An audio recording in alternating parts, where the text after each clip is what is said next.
안녕하십니까. 김군의 마음TV 김원장입니다. 이번 시간부터는 야곱의 철로 여정에 대해서 함께 공부해 보겠습니다. 야곱의 이야기는 교회를 다녀본 사람들은 아마 대충 많이 알 겁니다. 야곱이 그만큼 성경의 많은 부분을 할애하고 있고, 또 야곱의 그 인생 여정이 순탄하지는 않았던 것 같습니다. 그러면서도 그는 천사를 만나기도 하고, 또 형님과 에서와 또 함께 포옹하기도 하고, 또 아들을 12아들을 거둘 정도의 그러한 삶을 살았습니다. 어쨌든 이 야곱의 철로 여정을 보면서 하나님께서 우리에게 어떤 진리를 깨닫게 하시려는가, 그것을 찾아보려고 합니다. 야곱은 브엘세바에서 출발합니다. 야곱이 뭘까요? 야곱과 에서가 이제 성경에 등장하는데, 이것이 한 개인의 어떤 투쟁과 어떤 형제 간의 알력의 문제가 아니라 내 마음속에 야곱과 에서입니다. 이걸 먼저 아신다면 굉장한 의미를 찾을 수가 있습니다. 내 마음속에 야곱, 내 마음속에 에서의 싸움입니다. 투쟁입니다. 그러면 내 마음속에서 에서는 뭘 뜻할까요? 에서는 내 마음속에 욕구를 의미합니다. 욕구, need, 내 마음속에 desire, 이런 욕구와 같은 것들, 어떤 불처럼 일어나는 욕구가 있습니다. 그러면 야곱은 뭘 뜻할까요? 내 마음속에 지식을 의미합니다. 그러니까 욕구와 지식 간에 이제 싸움이 벌어졌습니다. 사실 우리는 그 욕구와의 전쟁이 있죠. 성경에 보면 에서와 야곱은 둘 다 결점이 있었고 많이 다퉜는데, 이것은 내 마음속의 욕구와 지식의 다툼이라고 볼 수 있습니다. 내 마음속에 욕구가 일어납니다. 아주 이 욕구라고 하는 것은 이성적인 눈동자가 없습니다. 이것은 정리정돈이 되지 않습니다. 그저 욕망과 같아서 욕구가 올라옵니다. 그 욕구를 의미하고, 야곱은 또 생각하는 측면, 진리의 측면을 의미하기도 합니다. 결국에 이제 둘이 헤어졌다가 다시 이제 만나지요. 서로 끌어안고 만납니다. 그러니까 내 마음속의 욕구와 내 마음속의 어떤 지식이라고 하는 것은 언젠가 이게 하나 되는 날이 옵니다. 그것은 어느 정도 성숙해야 되겠죠. 욕구가 먼저 일어납니다. 마치 에서가 장자이듯이 욕구가 일어납니다.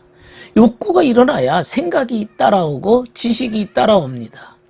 욕구마저 없으면 인간은 그저 아무것도 못하는 거죠. 무용지물처럼 돼버리고 마는 겁니다. 그래서 내 마음속에 욕구가 먼저 일어납니다. 이게 장자권과 같은 것들이죠. 그런데 이 욕구가 일어난다고 해서 그 욕구대로 행동한다고 모든 것이 다 되는 게 아닙니다.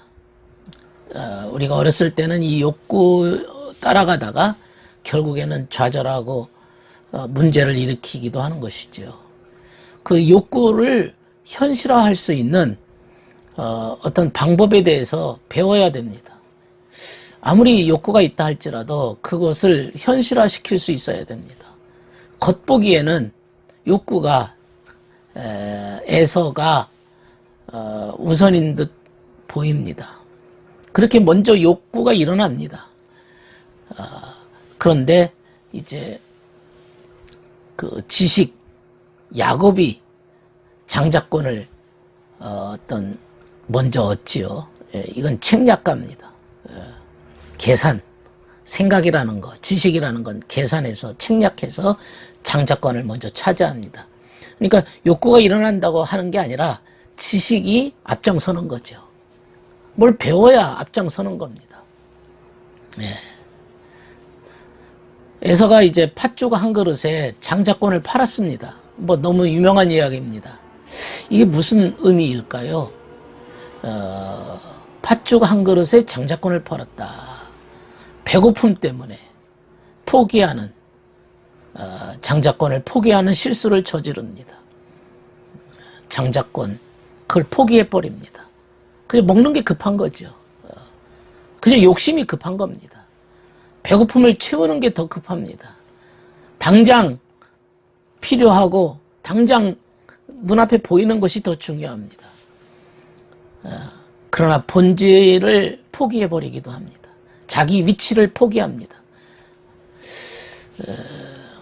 우리가 하나님 나라를 상속받고 하나님 나라를 이렇게 이해해서 살아가는 자들은 그저 배고픔이나 눈에 보이는 차원으로 인생을 사는 자들이 아닙니다. 순간의 만족을 위해서 사는 자들이 아닙니다. 순간의 만족을 위해서 배고픔을 채우고자 하나님 나라를 버린다면 마치 그는 팥죽 한 그릇에 자기의 특권을 팔아버리는 에서와 같다고 볼 수가 있습니다. 에서가 이런 시험을 스스로 만들지 않았다면 아마 야곱은 형을 속일 수 없었을 겁니다. 에서가 배고파가지고 말이죠. 정말 죽을 것처럼 그거 얻지 못하면 그거 안 먹으면 죽을 것처럼 여깁니다. 그러나 그게 전부가 아님을 알아야 되죠. 오늘 많은 사람들이 욕심에 겨워서 그저 욕심 부리는 일에 목숨을 걸고 진짜 중요하고 가치 있는 일을 잃어버립니다. 눈앞에 보이는 것이 전부라고 여깁니다.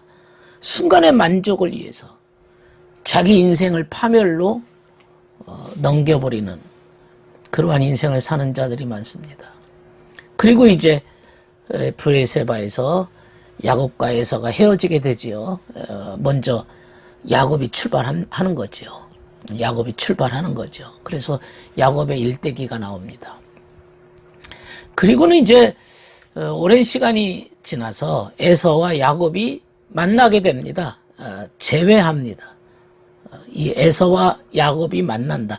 내 마음속의 욕구와 내 마음속의 지식이 어느 정도 훈련과 실현 과정을 거쳐서 어느 정도 성숙한 지경에 이르면 서로 만납니다.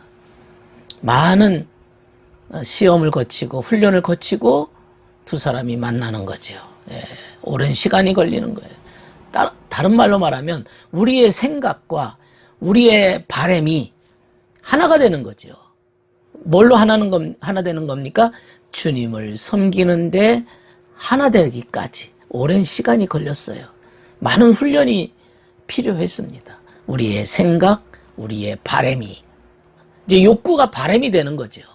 원하는 것이 되는 겁니다. 전에는 눈앞에 보이는 것에 급급했지만 이제는 거룩한 바람을 가지고 우리의 생각이 거룩한 생각이 되어서 둘이 하나 되는 작업이 이루어집니다. 그래서 창세기 27장에 보면 이제 지금 우리가 이제 야곱이가 형의 그 장자권을 뺏기 위해서 에서의 그 털이나 그 모양을 갖추면서 이제 아버지한테 축복받기 위해서 오죠. 그러니까 이제 야곱이 에서의 모양을 갖추어서 그러니까 시력이 약해져 가지고 이삭이 그렇게 행동했습니다. 이게 왜 주님께서 이런 걸 허용하셨을까? 그때 주님이 막아주셨으면 금방 들통이 났지 않았겠습니까? 이걸 보면 성경은 주님께서는 우리의 동기를 알고 계십니다. 뭘 원하는지. 그 행동이 옳지 않다 할지라도 그 동기를 보십니다. 그가 그 장자권을 위해서 그렇게 행동하는 것이 전혀 행동하지 않는 것보다는 낫다고 여겼던 것 같습니다. 주님께서. 아무 일도 안 하고 장자권에 대한 욕망도 없이 그냥 처져 있는 것보다는 비록 그 하는 짓은 그 형을 속이고 아버지를 속이는 일이지만 그러나 그 이기적인 행동이라 할지라도 그가 의로운 동기를 가지고 있으면 허용하시는 거죠. 예. 그래서 축복받기를 원해서 아버지께 뭐 사냥도 하고 아버지께 음식도 가져오고 아버지께 순종하면서 찾아온 겁니다. 이게 이제 야곱의 모습입니다. 그러나 에서는 이제 나중에 이런 사실을 알게 돼서 이제 동생을 죽이려고 하지요. 자기가 원하는 걸 얻지 못했을 때 오히려 화풀이하는 경우가 돼버리고 말았습니다. 서로 이기적이지만 뭐에 대한 이기심을 갖고 있느냐. 야곱은 하나님의 신성한 것에 대한 이기심을 가지고 있었고 에서는 그저 자기 눈앞에 보이는 자기가 얻고자 하는 일에만 중점적으로 이기심을 갖고 있는 그런 모습입니다.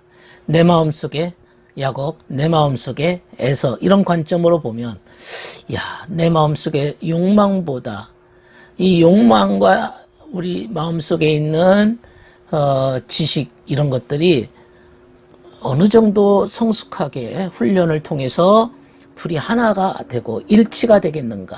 이게 굉장히 중요한 성경적 원리라고 하는 사실을 우리에게 말씀하고 있습니다. 들어주셔서 감사합니다.